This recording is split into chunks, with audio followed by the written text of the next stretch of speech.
most appealing aspects of battery storage is the size of the facilities themselves. Unlike solar, which often requires large tracts of land, BESS projects can be implemented on a much smaller scale. This makes them ideal for Amherst County, where maintaining the rural character and preserving open spaces are important priorities.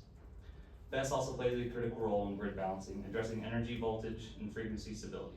By integrating BESS, counties can reduce reliance on fossil fuel-based peaker plants, which are costly and environmentally taxing. Instead, BESS enables renewable energy resources like solar and wind to be utilized more efficiently, ensuring clean energy flows into the grid.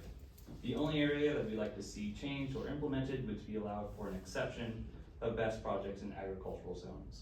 If a project were to meet and exceed the standards and conditions set forth by the Board and Planning Commission, then a pathway to such an exception should be encouraged.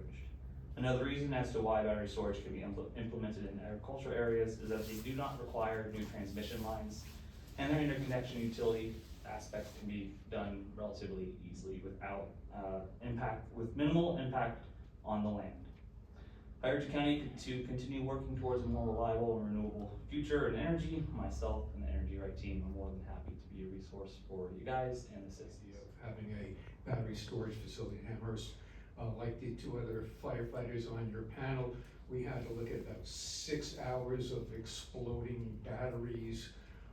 My background was in solar energy. I was on the commission for the state regarding wind energy. I was a planning commissioner. I was an environmental advocate and litigator. I'm pretty open-minded about all of this, but what I would want to stress is I think you might want to do it on a case-by-case basis, because the case for, well, I'll say everything refers back to Moss Landing, which was the largest battery facility in the United States, and it burned up, and firefighters know you're not going to put these out, which is fine, but they had to evacuate 1,700 people. And so what is the cost of that? So we might want to be wise, instead of just saying based on certain zoning regulations, because it's one thing to put another industrial, item in the park that's, compatible, like next to Glad, for example. Something that's going to burn this hot, you may want to get further away from people.